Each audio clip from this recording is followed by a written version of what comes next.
We are up to week 6 of the Secret Agent Society program, and I just wanted to give you all an update on what we've been working on this week.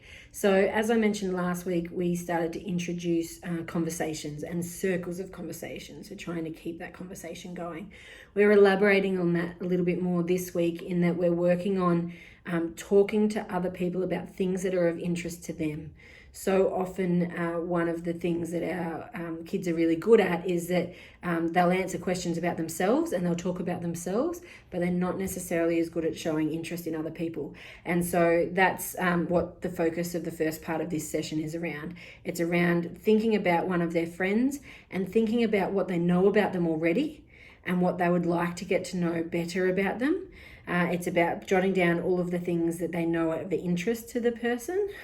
So whether it's interests like their family, who their pets are, where they live, who is part of their family, or whether it's that they're into Lego or computer games, or they love water skiing or something. So it's about creating these fact file cards. So we'll send everyone home with these fact file cards about 2 people that they would like to get to know better, what you already know about them, what you know that they like, and what you would like to know more about.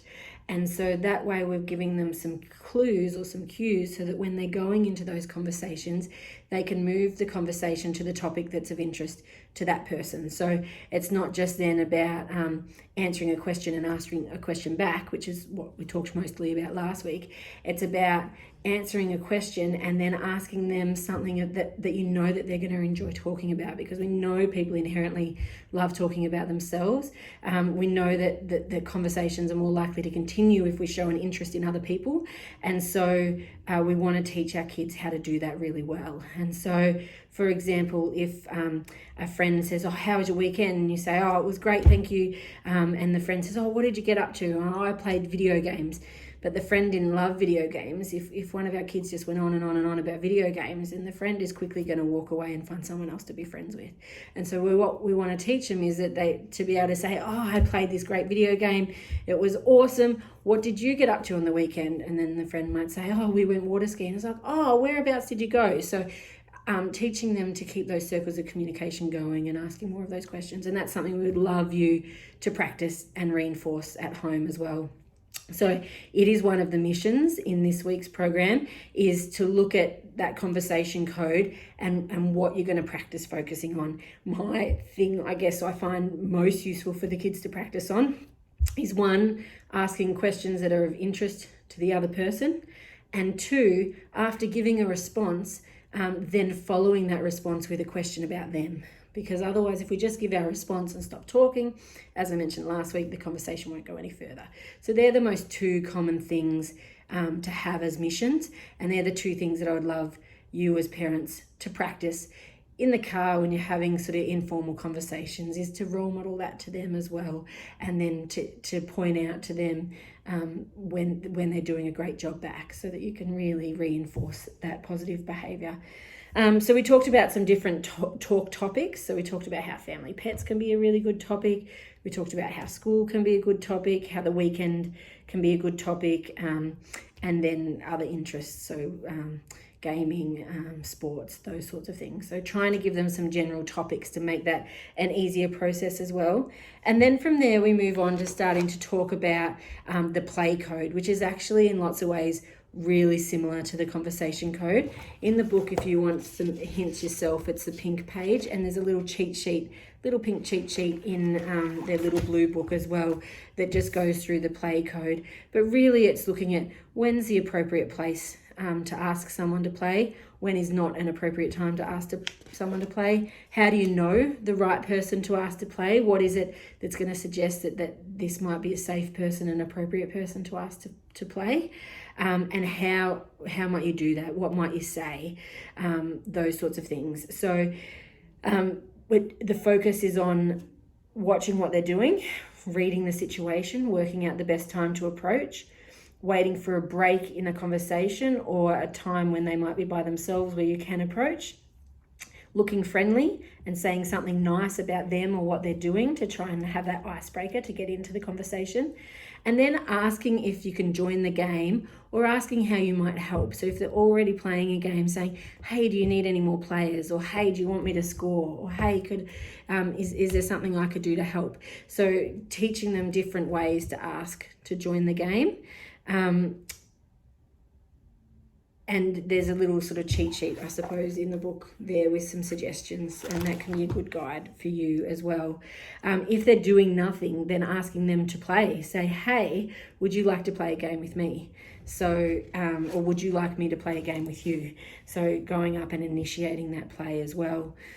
We talk about focusing on turn taking and sharing, about trying not to be too bossy and on rule patrol, because no one wants to play with you if you're too bossy and if you're always wanting to really be a stickler for the rules.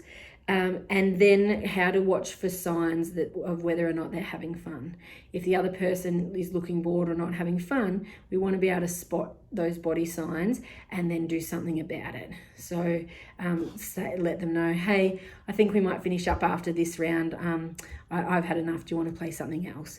So showing them ways then to finish up that situation. How to say goodbye when you do finish up the game.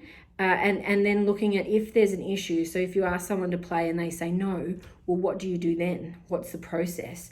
And so we talk about how we stay calm when someone says no, how to have a friendly face and say, oh, no worries, okay, see you later, and walk away.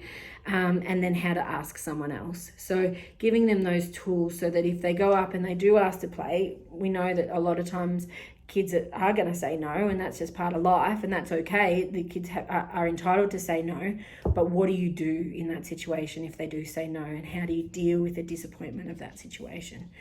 So there's some examples too of some recovery tactics for how you cope with that. So this is the example page here, just there. Probably worth you having a quick read of that on page 114. If there's an incident in the play, if there's a problem, if someone's not following the rules, or there's a disagreement, what do you do about it? And so we problem solve through a little bit of that as well, and experiment with that. We also introduce a song. So during today's session, your child will be learning a song about how when you're too bossy, or when you're too rough, or when you whine, or if you brag too much about yourself, how other people don't like that and why they don't like that, and how it's important to make sure that when you're playing with others, that you engage and play happily with them, and that you're not that person that's whining and sooking, or that person that's pretending to be the policeman, or that person that's being out there and too rough and ruining the game for everyone. So we just bring those conversations to the surface and start to talk about it. So it's really clear that, hey, that's not cool to do those things, and that's one way that will make playing hard, is if you're trying to come in and be too strict on the rules and things. So hopefully that will make some sense to you, and something that you might be able to chat about further. So they're the main focus points for this week. It's a big session in that there's lots of hands-on practicing and lots of feedback from us around great communication and about where they could get better. And it really is only effective if this gets followed up at home and at school. So if you have the opportunity to mention it to the teacher, if you have the opportunity to practice it at home, if you have the opportunity to invite a friend over so that your child can practice it in real life, those things are ideal. The more that they can practice this and embed this skill while it's fresh in their mind, the more success that they will have. I hope that all makes sense, and look forward to seeing you next week. Bye.